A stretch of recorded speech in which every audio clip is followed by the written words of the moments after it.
Hi, good evening or good afternoon, wherever you're watching this from. I'm just a regular public Joe citizen type person that wants to talk about my Second Amendment rights. The rights that have been handed down to us from our forefathers over 200 years ago. Whether the United States is a good country or a bad country, the people make it that way. And right now, we have a bunch of communists that are trying to push legislation to repeal the Second Amendment. I mean, people, this is scary. Repealing the Second Amendment. Do you know what happened when people lose their guns? Well, I'll show you in a few minutes. The other thing is, there's supposedly this children's movement to stop guns. Okay, who organized these kids? These kids are not doing this on their own. There was a Supreme Court justice who also said that we should repeal the Second Amendment. I think he's a retired justice. That is a scary option. You know why the Japanese didn't invade the western mainland of the United States? Because every person had a gun. They assumed that every United States citizen had a gun in their house. And that if they were to take the United States, they would have to go house to house, have a battle with civilians, house to house, not knowing who had a gun, who didn't. It was a horrible thought for the Japanese. I mean, eventually they would have if they had to, but they didn't want to. They avoided it like the plague. Let me just show you some statistics. And yes, gun violence does hurt a lot of people. It does kill a lot of people. I mean, look at Chicago, where all the bad guys have the guns, and the normal people who live in Chicago don't have guns because they're not allowed to.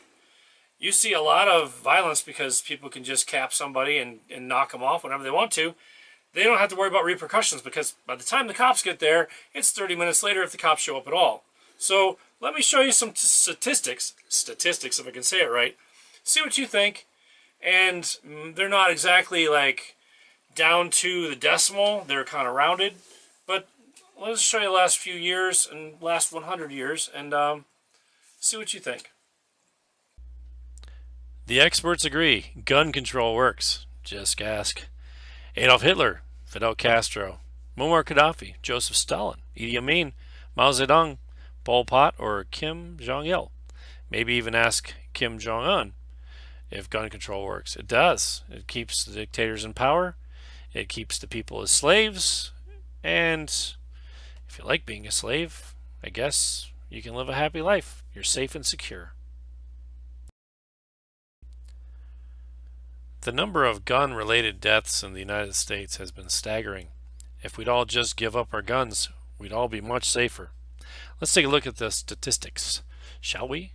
If you take into account suicide, which, if people didn't have guns, they would either use knives, they'd jump off bridges, or they would turn on the hibachi grill in a really closed room. So you got to discount that 21,637. We'll just round that up to 22,000. And we'll subtract that from our total of 35. So that would give us about 13,000. So homicide deaths, unintentional gun deaths because people not practicing gun safety, and maybe indeterminate what their motive was. Maybe they hit that person by accident. Maybe they're trying to kill somebody else and they didn't care about collateral damage. Whatever the case, roughly around 13,000 deaths per year, about 36 deaths per day. Considering you have a country of 300 million people, that's pretty decent considering a lot of the people aren't very safe with guns. If we taught gun safety, it'd probably be a little better. And if we did what Israel does and everybody has a gun, it might be a little bit safer as well. But those numbers look scary. I mean, that many people dying, why don't we just give up now and just turn all our guns in? Let's just give them to the police and say, we don't want them anymore. They're too dangerous for us. But are we really safer? Let's take a look. Let's take a look at the statistics over the last 100 or so years and see what other countries have come up with for their ideas on how gun control works. Let's talk about the People's Republic of China. Way back in the 30s, there was this battle between Chiang Kai-shek and Mao Zedong. They stopped a minute because the Japanese came in and invaded them, but after they were done, the Chinese communists kicked out the Federalists or Nationalists, whatever you want to call them, and they went on the island of Formosa. Now, yes, the island of Formosa does belong to China, But since the people just really couldn't stand communism, they say, basically come and take it from us. Anyway, that's neither here nor there. During the time, from that time of Mao Zedong to the time of 1987, the Chinese have killed millions and millions of their citizens. Guess what? When Mao Zedong took over, all the guns were removed from people's houses. No one was allowed to have guns. The Chinese government killed probably like 76 million people over the, past 38 years. I can't think of how many years. I don't have it in front of me, but you can look at the statistics on the page. Now, next I want to talk about the Soviet Union. Let's talk about 1917 and the Bolsheviks of the Soviet Union. Lenin came in. He was a German plant. Took over, got the communists all riled up, take everybody's guns, make everybody safe. And for 70 years, the communists ruled Russia. 73. Yeah. But I mean, the statistics that I have are showing 70 years of communists controlling people without guns. Over that time frame, Russia killed millions of their own citizens. Millions! Look at the numbers. Look at what I've got out on the sheet there. Millions of people. It's great to be in the Soviet Socialist Republic if you're part of the Communist Party. If you're anybody else, you don't have a gun, you don't have a choice. So just shut up and do what you're told. Let's talk about the People's Republic of Cambodia. Cambodia, country, went through all the same problems as Vietnam and Laos and Burma during World War II and the French colonialism and the American colonialism. But let's talk about our friend Pol Pot, who, that's not even his real name. He was born not too far from Phnom Penh, which is, I think, Cambodia's capital. He called it Kampuchea for a while. From 1975 to 1979, this man who was educated at a Catholic school, he was also educated at a French technical school, but the more things he learned in Paris at the time was how to be a communist. The French taught him how to be a communist, so he went back to Cambodia with CIA money and killed about 2 million people with his thugs. And they were doctors, lawyers, people who he considered were intelligista. They needed to be killed and be made farmers. If they weren't being made farmers, they were destroyed. Well, look how many people he killed. Over 4 years, that's a staggering amount of people. And that's because they didn't have guns. They couldn't fight back. Talk about Adolf Hitler and the Third Reich.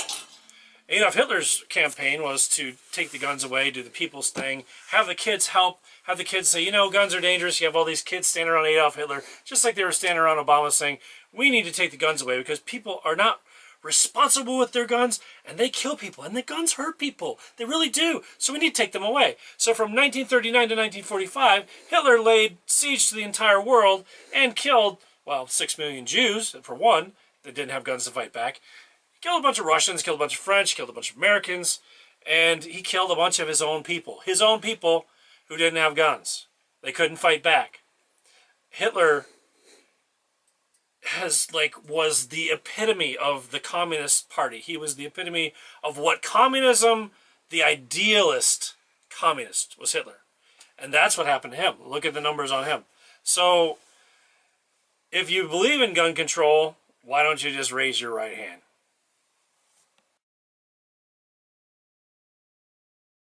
To wrap it up, guns are dangerous. I promote gun safety. I promote gun safety with my children.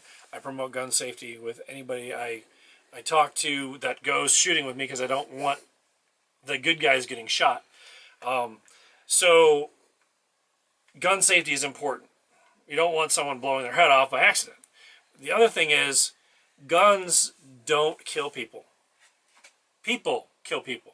If you take away the guns, government kills people. If you take away the guns, you go to Chicago, you might as well just get raped, burglarized, thieved, lose your car. And by the way, Chicago is an epidemic. And it's kind of funny if you think about this. The areas where there is the most gun restriction is in predominantly black neighborhoods. Think about that. So your Democratic Party that's supposed to be for people of color and for the immigrant and for people who are downtrodden and not part of us white majority race that are so evil and terrible to people.